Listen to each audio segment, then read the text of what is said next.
Yes, it is finally happening. After many, many requests, we are finally doing it. We are mad bastards. We are doing Kaiserreich Belgium. Those that requested, those that waited, primarily one guy, but to everyone else who lent moral support, the Loresworn Order will deliver on the dedication that you showed. We are doing Kaiserreich Belgium. This is our new Monday, Wednesday, Friday series. I know nothing about the situation Belgium is in Kaiserreich whatsoever. And also I have rum, so this is going to be an interesting one. Actually, we start out as I believe the Duchy of Flanders Wallonia, ruled by Adalbert I von Preußen. He's a Hohenzollern. Tenure of King of the Flems and the Walloons has been quite peculiar. Inaugurated not by coronation, but by swearing an oath on the Constitution. Adalbert, who also converted to Catholicism to align himself with his nation's populace, has long sought the respect, if not adoration, of his people. Years of oppression under the German regime and a tendency for Adalbert to cling to a more absolutist type of monarchy than the Belgian system have led to great anti-German sentiment among the populace, making Adalbert despised and hated among the common folk. We have King Albert I in exile after the Weltkrieg ended in crushing defeat for our small nation. King Albert I was forced into exile and has followed the British royal family to Canada, adored by all of his citizens for his bravery during the Weltkrieg, earning him the nickname Soldier King. Large royalist underground movements plot his return to the throne and an end to German occupation, which I think is what we have to do, right? Belgium was the little guy that got kicked hard and withstood far more kicking than anyone could have possibly given them credit for in the real World War I. Possibly even more so in the Kaiserreich version of World War I. So I think we got to restore our boy King Albert if possible. Linguistic debacle.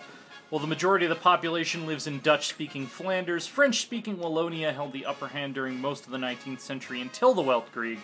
While the situation was abruptly reversed by the German occupier due to their Flammenpolitik, this has only increased tensions between the two groups, causing a divide that has proven hard to heal. The army in particular is heavily affected by this, with Walloon soldiers not understanding their Flemish superiors and refusing to do so.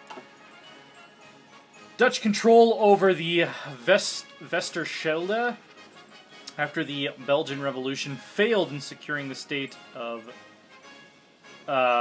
Zeus Flandern. I have experience in German, but not in Dutch, so I'm probably going to pronounce a lot of this quite wrong, or I'm going to sound like someone who went to university in Berlin trying to speak Dutch. We have had no choice but to negotiate with the Dutch for expansion of the harbor of Antwerp. If tensions were to escalate between our two nations, our main trade hub would be severely hurt. And we have anti-Germans. That gives us, I don't know, nothing so far. It's just warning us that things will go poorly with the Dutch if tensions escalate. Anti-German sentiment, high tax rates, favoritism towards Germans, and a general lack of interest by German administrators and industrialists in Flemish Wallonian living conditions have only worsened the aversion for the German regime, causing large social inequality and unrest, especially in Wallonia. I fucking love Kaiserreich. You know that, guys? Like, I love that they've put this much work into, not every nation, but you can pick, a random tiny nation and find that they have, more flavor than a lot of the majors in default Hearts of Iron 4, which I think we've talked about before, possibly on Talk Shop, maybe, that's kind of a product of the fact that, in terms of manpower, there are a lot more what Paradox would term content designers working on this mod than they actually have in-house, because their team is split up with, programmers and content designers and producers and all these things. Anyway, so it's understandable why that is, but I love that the modding community can bring us these really richly detailed minor nations. Anyway, we've got volunteer-only army, we've got an export focus, civilian economy, average stability, and medium popularity. So stability is still in, interestingly enough. I was curious if they kept that in after Paradox actually added a mechanic called stability. Okay, so this is a little this is a little different. I have not played Kaiserreich since this most recent expansion, the Waking the Tiger patch. So we may have some new things to learn. One thing I'm absolutely 100% sure of is that the entire Belgian armed forces are going to be bikes. We're going to do bikes only. There will be not a single division in our army that is not a bike division. Okay, maybe we'll have a couple tanks. We'll have tanks to support the bikes, but we're going to be a primarily cycle-based army. So that's what's going to happen. Oh, look at that. Holy shit. We have a experience level 4 bike division. These are going to be these guys. Yeah, we're going to give them a special name. These are going to be the TJ can even remember the there we go. Yeah, these are going to be the bike behemoths. Even though Behemoth is a bad guy in the Bible and a Catholic nation like Belgium would probably not appreciate that name much. We're going to go with it. We have a small fleet, light cruiser. We've got a couple battleships, which is nice, and a few destroyers. Let's see, spotting chance versus Seawolf. Obviously, we're going to go with the surface guy. We're just going to put them on convoy escorts in the channel for the moment. Let's see, convoy escort, English channel. Do your thing, earn us some experience points. Always start out with computing machines because it compounds our tech speed. We're going to need lots of industry to stick it to the authoritarians of the world.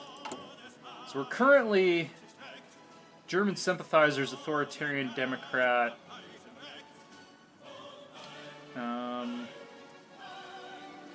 Let's see, we've got social democrats, we've got some syndicalists, eternal autocrats. Let's see. Alright, let's take a look. Well, let's see. Let's set up our factories and shit first, and then we'll look at this focus tree, because I've never seen this focus tree before in my life. I sound like I'm telling a cop that it's not my drugs. Never seen it before in my life. One aluminum, one oil. Not too worried about that. What are we missing? Equipment, production of motorized. Why are we building light tank destroyers? Yeah, we don't need that. We do need motorized divisions.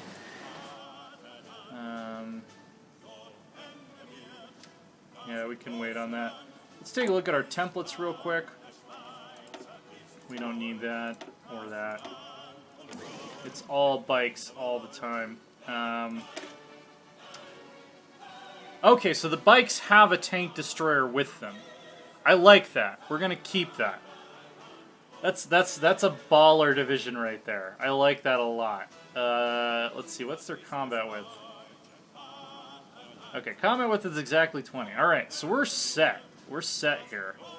So we need light tank destroyers, which I just canceled the line for, so I'm going to need to redo that. Support equipment, a little bit of motorized. Infantry equipment, anti-tank. We've got field hospitals, we've got engineers, we've got recon. We'll probably slap some support artillery on there at some point. So yeah, we'll go ahead and we'll keep building these guys. Sweet. Cool. We're going to need to trade for some tungsten. -3 is a little severe, I think. German East Asia, they'll send us some unassigned divisions. Let's assign everybody the same division here. We're going to assign them to a commander. So let's see, recon, hidden sympathies, disloyal opinions, okay. Infantry officer, I like that. This guy's a ranger and a hill fighter, we'll keep him in mind. Yeah, I think we're going to have Jean-Baptiste Piron be our main general here. I'm going to assign him a new trait. Entrenchment speed. Well, we're mostly going to be on the offense, so I'm not too worried about that. Low manpower I'm aware of. No template. Producing equipment we have no template for. That's okay. It's artillery. So, you know, we'll keep that in the queue, but it's going to be our lowest priority for the moment.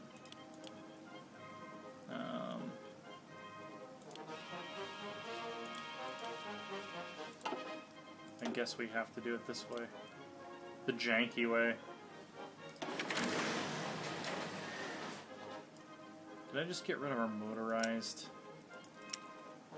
This is why TJ shouldn't drink and play Hearts of Iron. Okay, towed artillery. No, go away. We're going to do a new production line of towed artillery. You're going to go here. Okay, so motorized, and then light tank, and then artillery. That's the priority order I want. Fantastic. All right.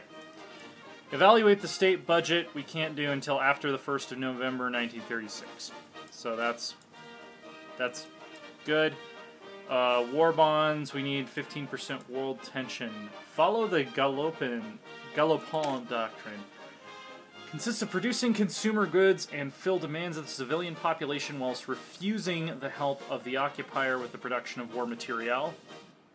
To avoid the destruction of our industrial power, as happened in the Weltkrieg, we will not deliberately hinder the civilian production issued by the German government. I'm assuming that means we will not deliberately hinder the civilian production, which is an order issued by the German government. Factory construction speed plus 10, that'd be nice. Opens up some good industrial stuff. Fund the Solvay Institute. Industrial and... Let's see, since the early 20th century, the Solvay Institute has stood at the forefront of technological innovation by giving grants to promising Belgian scientists and funding foreign projects. We've been able to receive interest from scientists like Marie Curie, Albert Einstein, and many more. I like that a lot. I like hearing those names. These are going to require us to have a standing army first. Fleet stuff we're not going to worry about. Master of the Skies we're not going to worry about. Okay, so... Belgian Lion roars once more.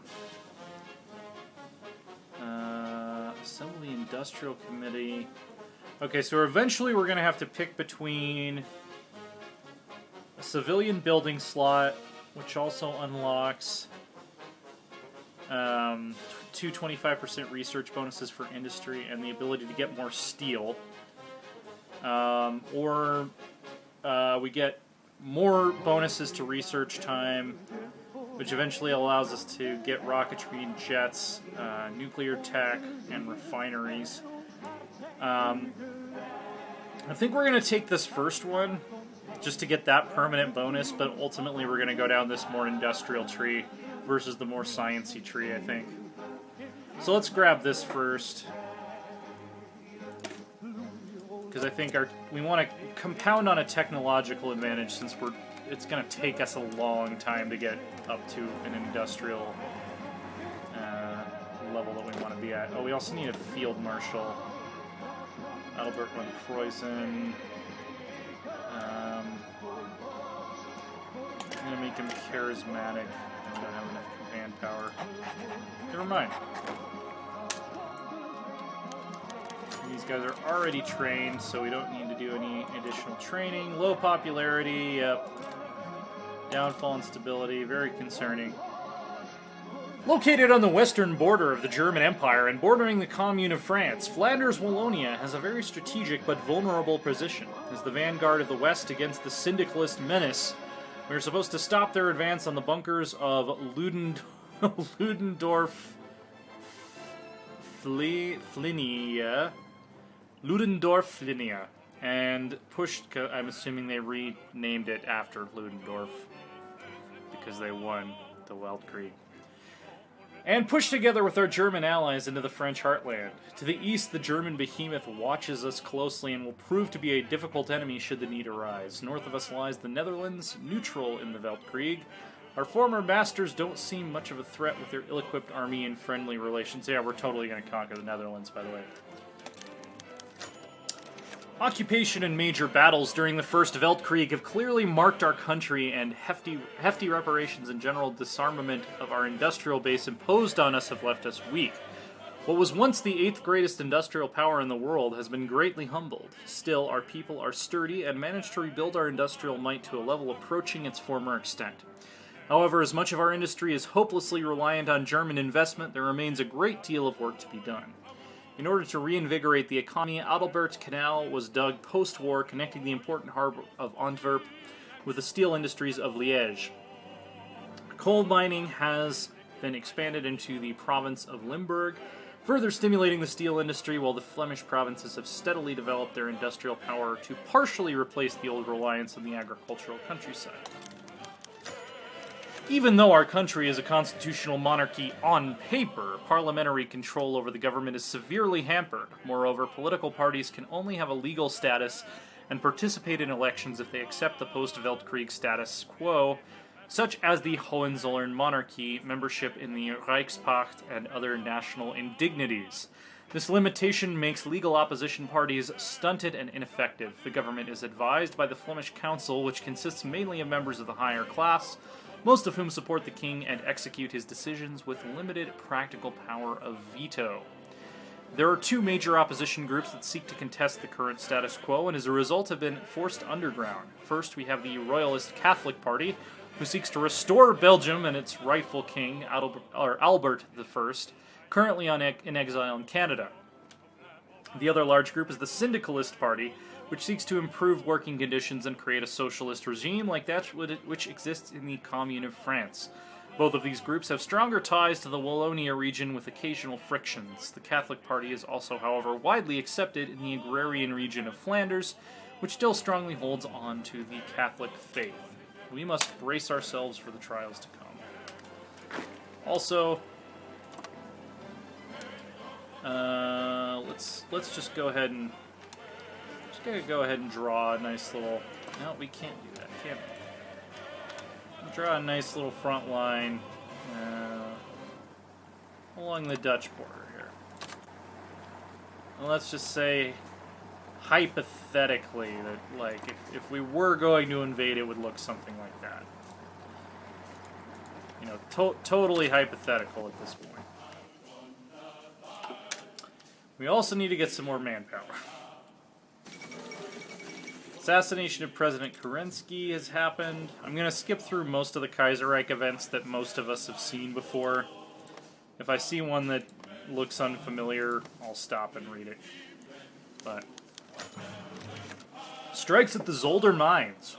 Miners and workers in the nearby industrial zone have laid down their equipment to protest against the inhumane conditions they are regularly being exposed to.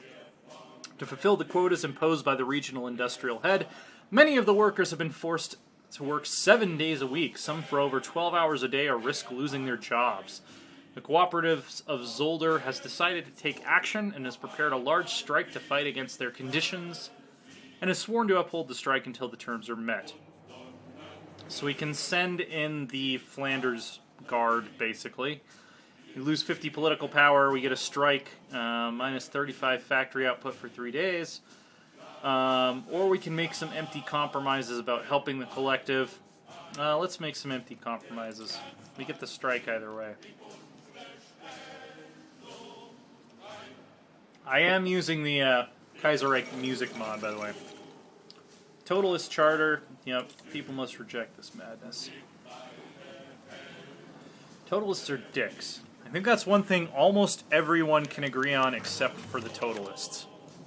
Like, pretty much every other ideology would agree that the totalists are dicks. On the 22nd of January 1936, the country was devastated by the killing of Albert Pot and Théophile Griep, two prominent members of the Antwerp Union, by affiliates of a German shipping company. This resulted in a nationwide strike organized by the BWP, the local cooperatives, and the unions to force the government into signing a law ensuring better working conditions and the introduction of the 40-hour workweek. The government, however, decided to fight back against the strike, with force leading to 6 casualties in the Ghent harbor and the imprisonment of over 300 union members in the following weeks. Ultimately, the strike was lifted as organizing members were locked up or threatened into submission. Today, the cooperative of Ghent has requested that the mayor of the city allow them to organize a small ceremony in Zindbof's cathedral commemorating the sacrifices of their members.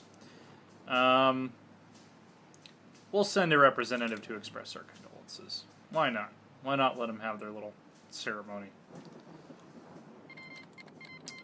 No longer have a strike. Apparently that was resolved. Oh man, we're gonna have so many bikes. You guys have no idea. We're going to be biking all over the land. Black Monday. Mein Gott! The Emirate of Afghanistan has declared war on the Dominion of India. The Travelers have been elected in France. Minister has supported his ideology. Social conservatives and market liberals. Two things I very much don't like. Sure. African investments. While we lost our African holdings in the Weltkrieg, we still operate a large, informal economic empire in Germany's African territories. Profits from the mining, rubber, and ivory trade strengthen the economy of our small yet great nation. Awesome. So, Black Monday hits Flanders Wallonia. Already weakened by the reparations and reconstruction of its country, has been hit very hard. Hundreds left the Brussels Stock Exchange, crying and screaming. Drastic action will be required to save the struggling people of Flanders Wallonia. So, our holdings... Yeah, it looks like... Yeah, Germany got most, if not all of it. We'll reclaim it. The Germans aren't allowed to repress the Congo. That's our job.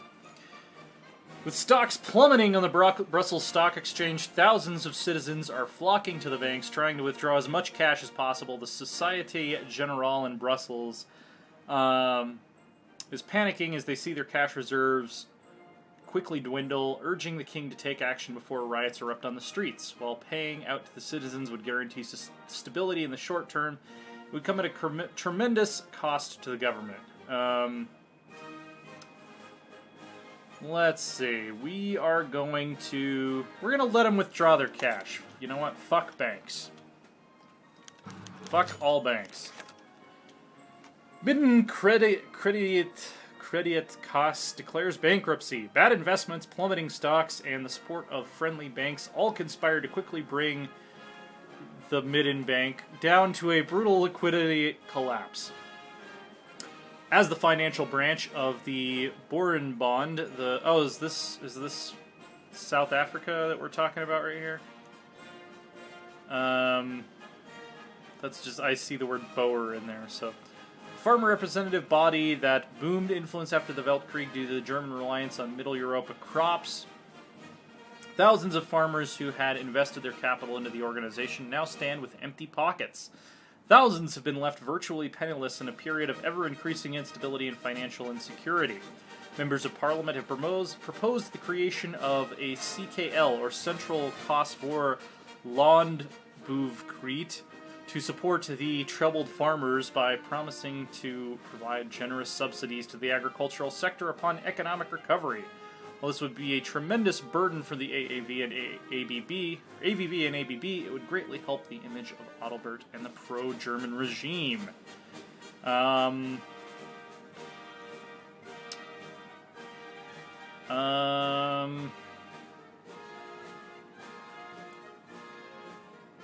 I'm conflicted on this because I want the German regime to seem very bad.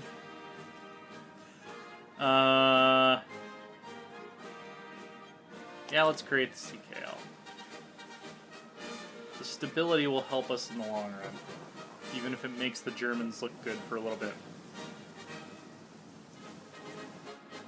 The interesting thing is going to be what's going to happen when we're caught between the syndicalists and the Germans. On an Verkopenshop. Again, this is me combining my 4 years of college German and trying to translate that into how to pronounce Dutch, which is probably quite wrong.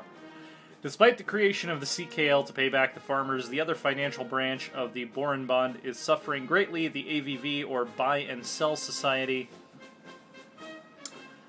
responsible for supporting farmers in buying farming equipment and supplies in bulk, was forced to close the doors of its stores after thousands of farmers swarmed them to secure their unsecure future. We will grant them a government loan. We're trying to be good guys here. We're trying our best. The Dominion of Canada and the Emirate of Afghanistan have signed a white peace. Disaster of February 36. The 17th, there are a lot of events for this country. Which marks the day that Adalbert I was crowned as King of Belgium and took control of the country, has been annually marked with celebrations in the capital. Military parades and fanfares announced the start of the celebrations. And at 12 o'clock, Adalbert mounted the balcony of the palace watching over the veranda. As he addressed the population and celebrated another peaceful year, a loud bang resounded against the stone walls of the palace. In the midst of the crowds, a group of rebels had fired a gun in the direction of the king. They shouted, "Vive la Revolution!" and "Weg met dem Hof."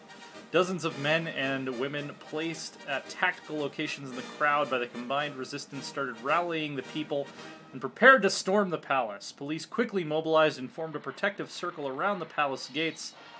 And though the crowd dispersed into the surrounding streets, revolt quickly became too large for the police to handle. We're just going to wait for them to calm down. Second Belgian Revolution. The riots continue. Trapped in the palace, but safe from the rioters outside, the king decided not to resort to the use of heavy weaponry and has instead sought to deal with the protesters solely by using the local police battalions. However, the riot has proven not to be so easily suppressed and has started to spread throughout the entire city. Student organizations in the city of Leuven, Ghent, and even Brussels itself has been preparing their own protest, marching and quickly organized themselves. Chanting the Brabantsonne and the Vlaamse. I'm totally butchering all of this. I apologize to our Dutch viewers and, Belgian, Dutch, Flemish viewers. Waving banners and protesting through the streets, the protests have quickly become nearly insurmountable for the police. So things are getting pretty bad, you guys. I don't know if our bikes are gonna... Walloons in Charleroi and Mont rise up. Massive strikes and protests are also plaguing Wallonia, where the large industrial cities of Charleroi,